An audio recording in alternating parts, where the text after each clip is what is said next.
Hello and welcome to Computology Academy, and today we are going to have a look at the Nagvanshi administrative system.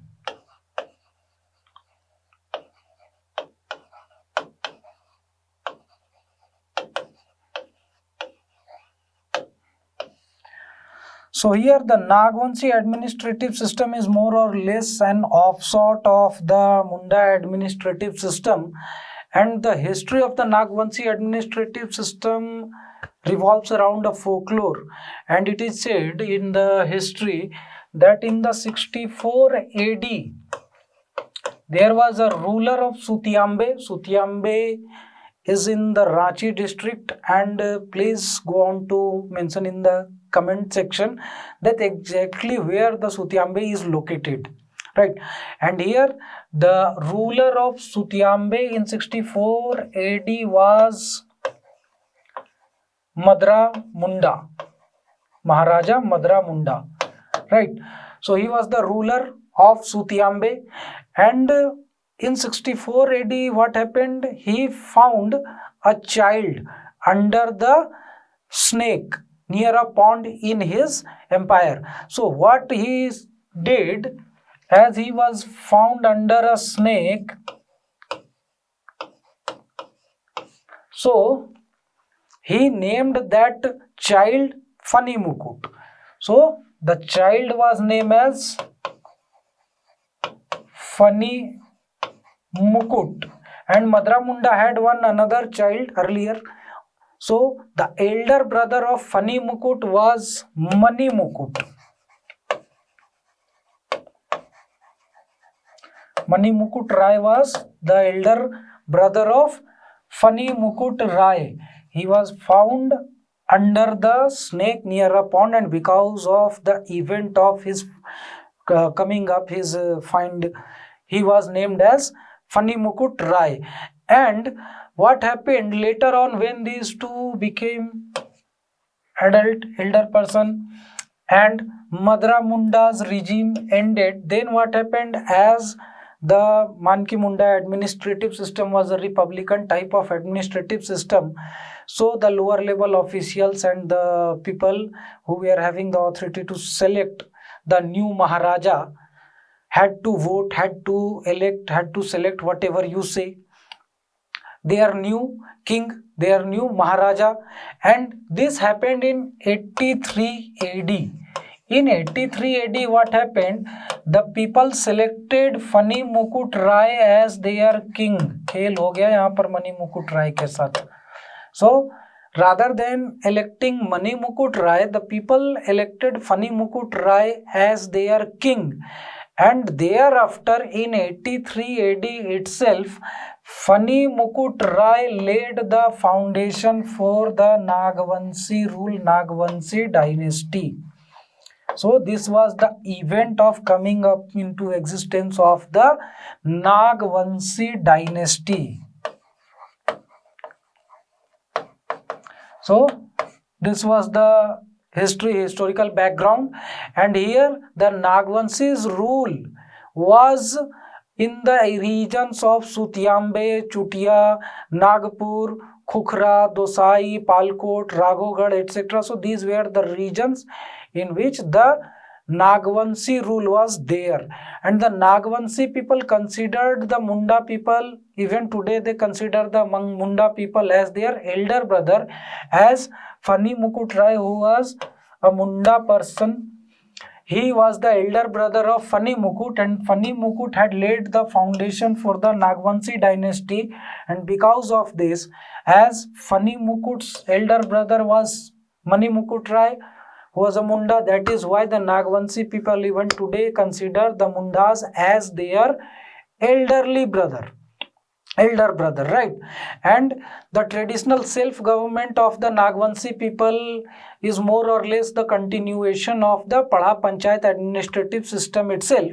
However, it is a bit elaborate, and as their nomenclature is different, so whatever the similarities is over there, but we will have to read it. और plus क्या है कि syllabus में है तो पढ़ना तो पड़ेगा ही.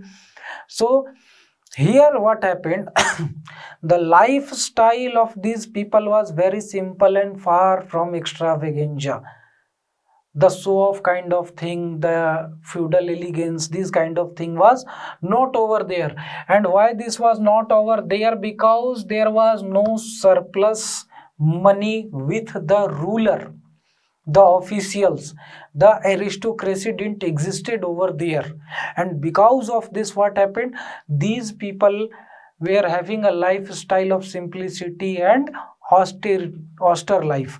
So what was the situation? There was no taxation, though no tax system was over there. And because of this, the rulers were not having surplus money, but because the economy over there was functioning at that very time on the barter system, the economy was still on the barter system.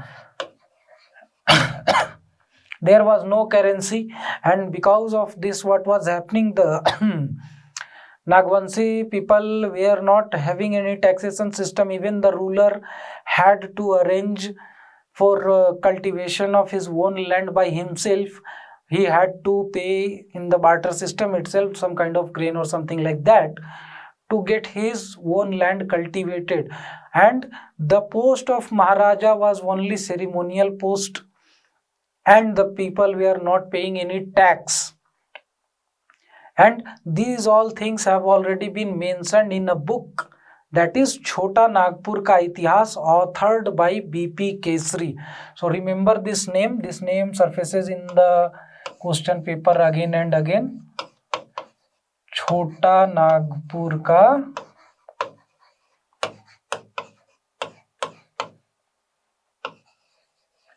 Itihas, written by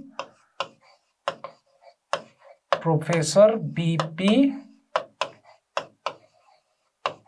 Kesri. So this was the book written by Professor BP Kesri, in which he has discussed in an elaborate way the history of the tribal people in the Jharkhand region, in the Chota Nagpur region, and he have mentioned various other tribal groups also, and how does their lifestyle was, what kind of cultural aspects were there, what kind of social aspects was over there, what type of governance system they had. All these things have been mentioned in this book. And here in their administrative system, Mahato was the most important person of the village, and Mahato was also known as Mahattam, and he was the village headman. So Mahato, so or Mahattam, he was the most important person of the village because he was the village headman. And here there were several officials with the king who were helping out him in the day-to-day administration, in maintaining of the law and order, deciding various cases and all those kind of things. And among them, the most important person with the king was Bhandari. So this Bhandari was the person who was looking after all the works related to agricultural work of the king, the storage of the agricultural produce and ensuring the security of this produce. As well as thereafter many other officials were there, like Pandey, Amin, Ghatwar, Podar, Sahani, Ilakedar. So these kind of officials were already with him, like Jamadar, Topchi. So this list goes on increasing with the passage of time, and these new posts were added in the administrative system of the Nagvanshi administrative system from time to time according to the need, because day by day the population was increasing, and with the population the territorial extent of the Nagvanshi rulers were also increasing, their territorial extent of the empire was increasing. So they had to create new posts, new officials were had to be appointed to maintain the proper governance, maintain the peace and tranquility, law and order, and ensure the security of their subjects in different regions. And for that matter, new officials and new posts were added in the administrative system from time to time. And there was one more thing, was that the people were having high moral and ethical values, and so the people used to respect the officials in their area, in their village, and very nominal number of the people was over there who used to defy the orders of the officials or the authorities, but most of the people used to respect their order and their authority, right? And here the panchayat was divided into parganadaris, padha panchayat, like the whole Nagvanshi administrative system was also known as the padha panchayat. However, the whole padha panchayat was divided into smaller administrative units which was known as parganadaris, and the parganadar used to be the head of each pargana, and the chief of the Nagvanshi rule was known as, was nomenclature of his post was Maharaja. And after that, in different parganas and lower level of the administrative units, Kunwar Lal and Thakurs were used to be appointed, and these Kunwar Lals and Thakurs used to be the person from the royal family itself. So here what was happening, on the top there was Maharaja, below him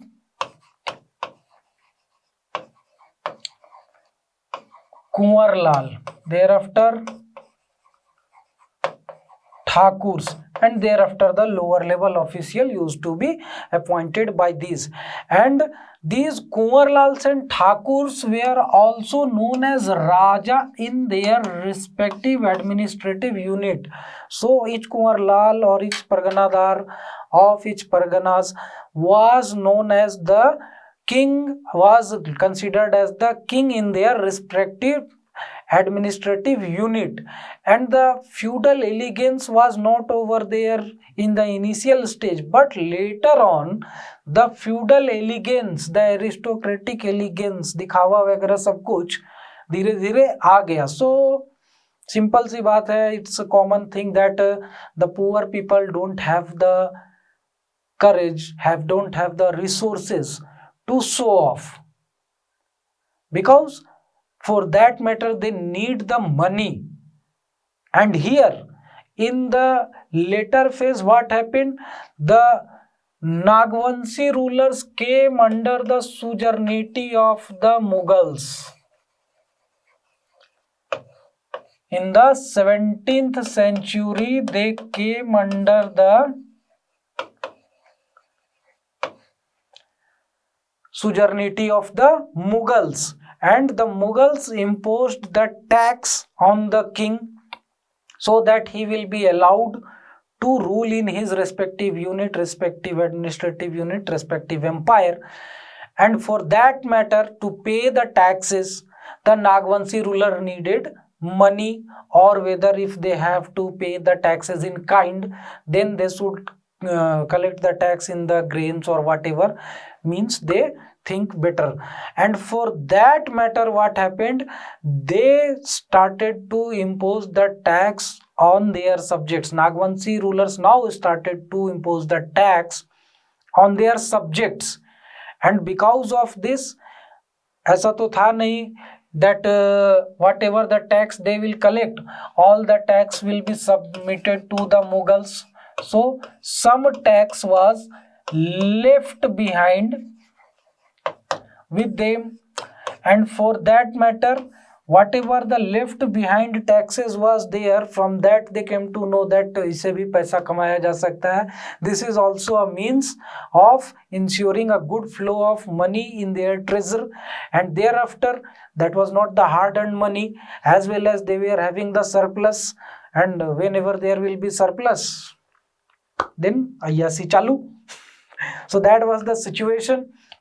And after coming into contact with the Mughals, and after the Mughals imposed the taxes on the Nagvanshi rulers, thereafter the Nagvanshi rulers started to collect the tax, and after that they were having the surplus money to show the extravaganza, to show off to the high class lifestyle and all those kind of things. And thereafter the feudal elegance entered into their society during the Mughal period. And sometimes even that was also happening, that the Nagvanshi rulers used to not be in condition to pay the taxes. And this was happening initially because during that time they were not having the idea how much tax they should impose, that there will be enough money to pay to the Mughals, because they had not imposed the tax before that. तो वहाँ पर कोई calculation, कोई balance sheet, कोई chart, nothing like that was available with them. And because of that, what happened, initially they were failing to pay the tax to the Mughals, but later on they came to know that the how much of the tax they should impose, so that there will be enough money as well as surplus money to pay the taxes to the Mughals. So this was the situation, and after the arrival of the British, they had to pay the taxes to the British, and all those kind of things started to change. And when after the Diwani rights of the Bengal, Bihar and Odisha came under the British administration on 12th of August 1765. 12th of August 1765 was the date on which the British administration got the Diwani rights of Bengal, Bihar and Odisha, and this was transferred to them by Shah Alam II after they were defeated in the Battle of Buxar.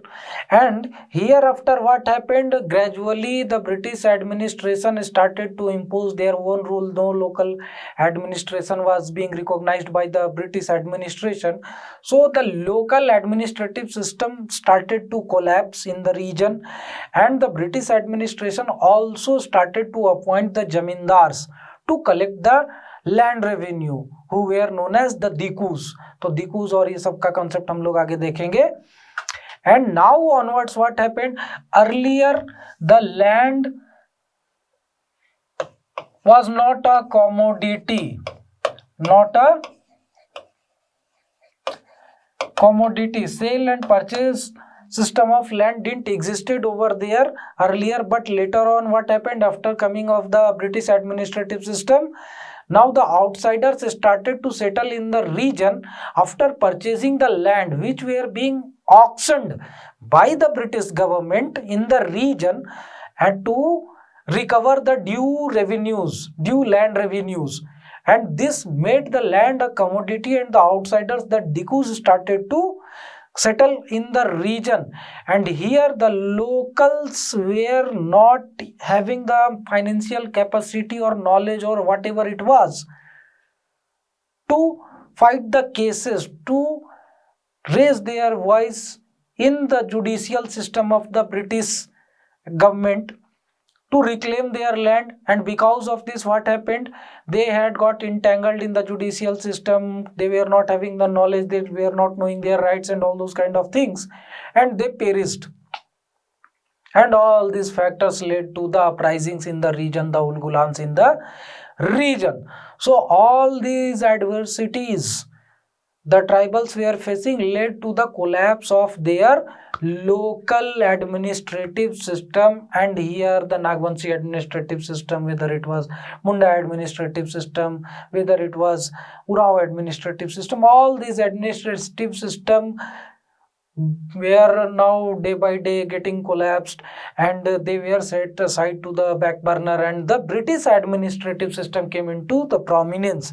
So this was the history of, this was the factors of the Nagvanshi administrative system. And in the next class we will go on to discuss about the Urao administrative system. And here I would like to request you all to subscribe the channel, press the bell icon to get notified whenever we upload new videos or whenever we come live, as well as visit our website. The link of the website is provided in the description below, so that you can go on to visit the website, and you will come to know that what kind of courses are available over there which would be helpful to you. Thank you very much and have a nice day.